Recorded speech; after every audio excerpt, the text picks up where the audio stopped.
Immediately, and I mean immediately after Charlie Kirk got killed, a debate sparked online over whether Charlie still supported Israel or not. And before we even really knew what happened, before we could even register that Charlie was gone, before a suspect was named or any photos were released, there were a bunch of people online that were frantically, I guess, trying to get ahead of the story, coming out talking about how much Charlie supported Israel. You even had Netanyahu do an interview with the mainstream media just to let the world know that Charlie supported Israel and Israel had nothing to do with his death. Now, when you think about it, isn't that odd? Regardless of what you think happened to Charlie, why do we have a political figure get assassinated in America? Why is the main conversation about it? The main conversation over his death is, did Charlie support Israel or was Charlie turning against Israel? Regardless of what you think happened here, the fact that that is dominating the conversation should let you know that there's a problem. When someone gets killed in America, the main topic of discussion surrounding their death should not be, how much did they support this foreign government? So it's really weird when you think about it, right? Now, I've pointed this out in prior videos, but when Charlie got killed, I felt bad because the last interaction I had with him, and when I say interaction, I don't know Charlie, I never met Charlie. The last thing that I said to Charlie online, I accused him and other prominent, conservative figures of basically promoting Israeli propaganda. I accused Charlie and other people like Charlie, these prominent conservative figures, I accused them of accepting money from Israel and, promoting Israeli propaganda to their followers in exchange. Because Charlie, at least on social media, was always very pro-Israel. And, when Donald Trump was running for president, one of his main selling points was he was going to bring peace, no more new wars. So when Israel started talking about, hey, America needs to go over here and bomb Iran, we need America to bomb Iran, it really rubbed me the wrong way because I don't want to get involved in any more wars in the Middle East. And it's not like I was the only one that felt that way. Most people felt that way, including Charlie Kirk and all of these other big conservative influencers and content creators. And that was the most frustrating part for me because I knew that Charlie and these other influencers, I knew that they weren't pro-war, yet at a drop of a dime, as soon as Israel wanted the U.S. and Trump to do their bidding for them, as soon as Israel wanted America to go fight another war for them, all of a sudden, at the drop of a dime, all of this no new war stuff went out of the window, and Charlie and others all started simultaneously promoting pro-war Israeli propaganda to their followers. And I pointed this out. I told people this isn't natural. This is not how these people actually feel. They had to accept some sort of money. Because it literally went from, Trump's no new wars, to the very next day, we need to invade Iran, we need boots on the ground, we need to blow up this, we need to blow up that. And I was sitting here like, what in the hell is going on? How much money were y'all paid to sell us out and promote this bogus nonsense? Now, it was very unpopular for me to do that back then a few months ago. I lost a lot of followers because of it. I lost a lot of followers calling Charlie Kirk and others out for promoting the Israeli propaganda. Now, fast forward to today. Obviously, Charlie is gone. And as I said, the main debate around his death is, did he support Israel? Did he not support Israel? You got all of these people out there swearing up and down that Charlie supported Israel until the day he died. And then you got other people out there saying, no, that's not the case. And of course, you got a lot of bogus theories out there, folks. You got all kinds of crazy theories out there that just look absolutely stupid. But if there's truth to anything that people have been saying, there was truth to the fact that Charlie was moving further away from Israel. Charlie was moving further away from his pro-Israel position. Now, was he moving further away from this position because he had a problem with what was going on in Gaza? Was he moving further away from this position for other reasons? Or was he getting ready to move further away from supporting Israel simply because Jewish donors were no longer sending him money? Right? That's the question. Well, Candace Owens, of course, and others, they've been out here throwing out all kinds of claims, most of which I think are absolutely bogus.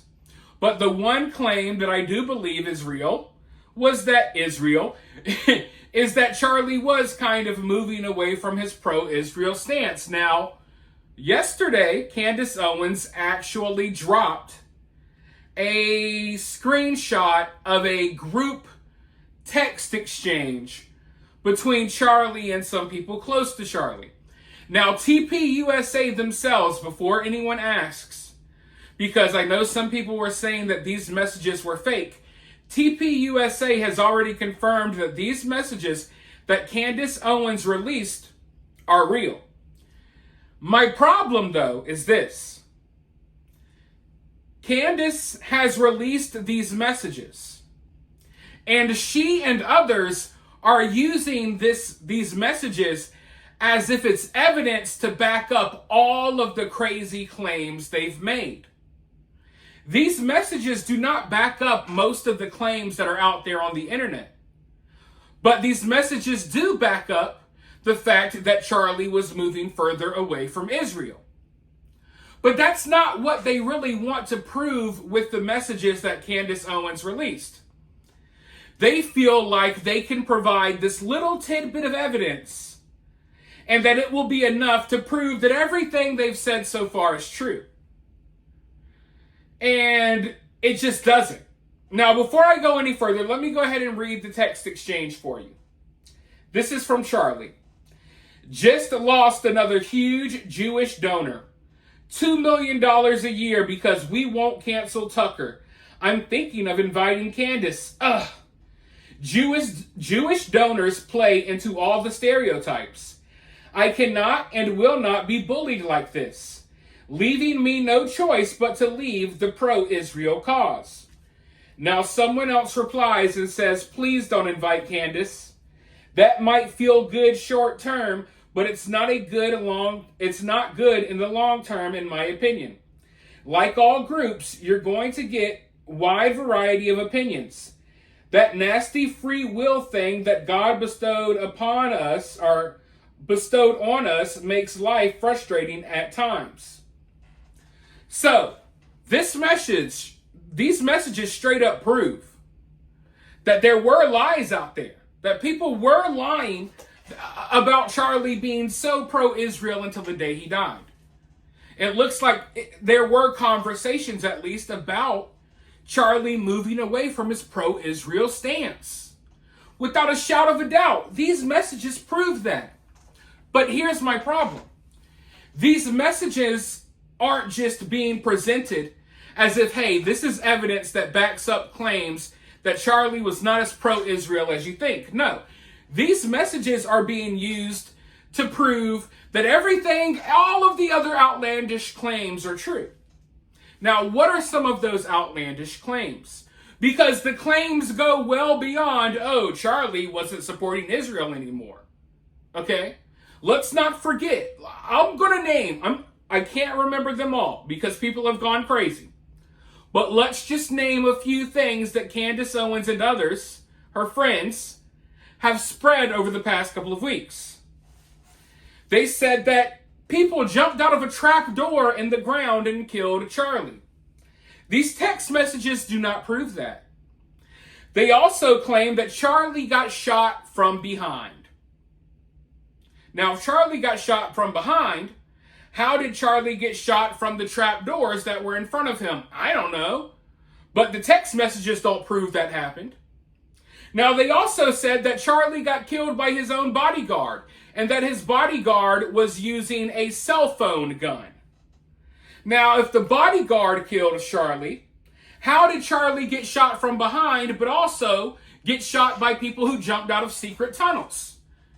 And if all of these things are true, what does the text messages have to do with any of that? But let's go further. They also claimed that Charlie's bodyguards and I believe his pastor were giving hand signals to a shooter on the roof that shot Charlie. But how, if a shooter on the roof shot Charlie, how did shooters from the trap door shoot Charlie? And if they shot Charlie, how did someone shoot Charlie from behind? And if that happened, how did the bodyguard do it with his cell phone? Right? Are you keeping up? Because this is my problem with all of these theories that people are floating out there about Charlie. No one has a solid stance. And every theory that they're floating out there, it contradicts the last theory that they floated out there. Candace Owens has thrown a lot of wet noodles at the wall, and the only one that has stuck is, Charlie was moving further away from his pro-Israel stance. Which, good for Charlie. He should have been a long time ago. I want to be very clear here. I have no interest in defending Israel. All I'm saying is that most of these theories about trapdoors and the bodyguard cell phone gun and the let's not forget the exploding microphone. All of that stuff is stupid. But that's the stuff that these people have been floating out there. And now they think that, just because they have this little text exchange, that adds credit to all of these wild claims. Listen, this is the tactic that has been used. These people have made bogus claim after bogus claim after bogus claim. And every outlandish, wild claim they've made, they also claim they have evidence. They haven't provided evidence to back up any of these claims. The only evidence that has been provided is, hey, look, here's a text message that says Charlie was upset about a Jewish donor pulling out money and he was not going to be as pro-Israel, right? So they flood you with a bunch of claims. They claim they have evidence. They don't, right? And then they throw out one claim out there that's actually factual. They provide a snippet, a tidbit of evidence, and they want that to carry the weight of all of the other claims that they've made. And this text message proves none of that. Because like I said, I was listing things off. Not only did they say the bodyguard shot him from a cell phone gun, the trap doors, he was shot from behind. They also said that Charlie had a Jewish Israeli exploding microphone. And let's not forget, all of the people that are floating these theories out there about how Charlie got killed, they all also believe that Charlie didn't get killed. That Charlie's on a secret island living somewhere, and all of this is fake. They've even gone so far as to say, and I pointed this out on X, go follow me over there, they're now going so far as to say that there was never any blood. Now, I saw the video of Charlie getting killed multiple times. I cannot get the image out of my head of what it looked like in that moment. There was a lot of blood. Yet they're acting like that never happened. So they're just throwing all of these bogus theories out there. And now, for some odd reason, they expect that this one little snippet of a text message is supposed to add credit to all of the bogus claims that they've made. None of the stuff that they've said has been true. Most of it you could easily debunk. The only thing that seems to be true is that Charlie was moving further away from supporting Israel. So, all in all, do these text messages, does this evidence that Candace provided, all in all, does it back up her claims? Does it prove that any of this stuff is true? Do these text messages prove that Tyler Robinson didn't kill Charlie? Because remember, they say that Tyler Robinson was never on campus, never near campus, never had anything to do with it. Yet every other day they release a new video of Tyler Robinson saying, hey, see, they can't even stick to their own stories. But the text messages that Candace released, they don't prove anything. The only thing that it proves, the one thing that these messages prove, and this is important, and I hope you guys are paying close attention. The one thing that these text messages prove is that our influencers, our podcasters, our political figures, our political commentators, the YouTubers, the Instagrammers, the TikToks, the people on X, all of these prominent figures, this text message exchange proves that they're all getting paid to promote propaganda.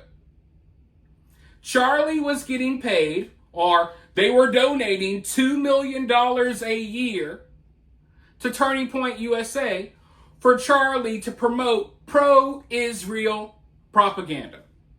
That's what this message proves. It doesn't prove that Charlie was shot by someone that hopped out of a trap door.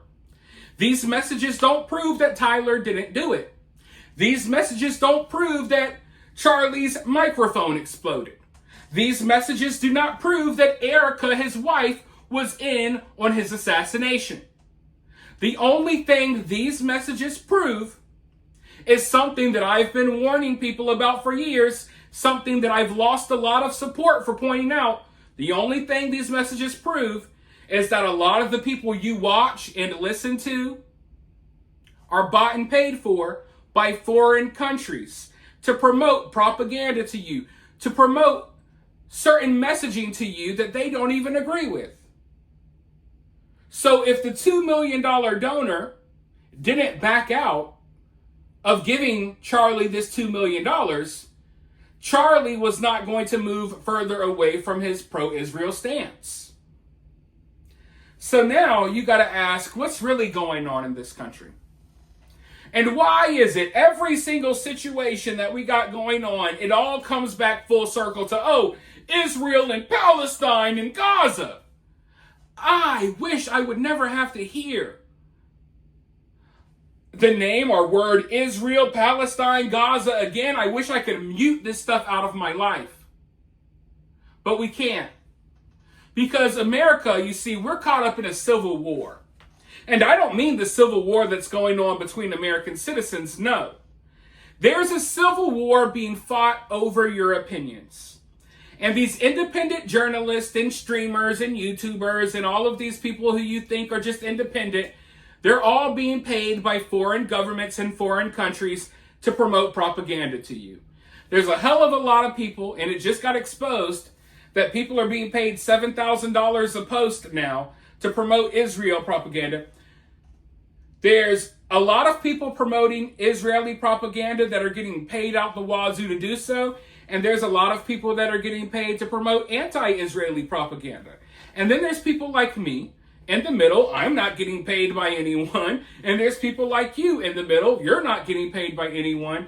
And we're caught up in the middle of this battle where any and everything that happens in our country, it all has to go full circle to a conversation, a debate, a fight, an argument over Israel and Palestine. Something that Americans don't even really care about. Do you really think that all of these influencers just up and decided, you know what? Well, I used to make videos about fixing cars, but now all I want to talk about is Palestine. Or hey, I used to make videos, reviewing food. But now all I want to do is promote Israel. None of this stuff is natural. None of this stuff that you see happening around you is natural, folks. And if anything, hopefully these messages prove that to people. Prove that we are in the middle of an intellectual battleground where people are fighting over our opinions and ideas, trying to influence our ideas and opinions 24/7. And people like Charlie were getting millions of dollars to be part of that, unfortunately. And I'm glad that before he died, he was getting ready to move away from that.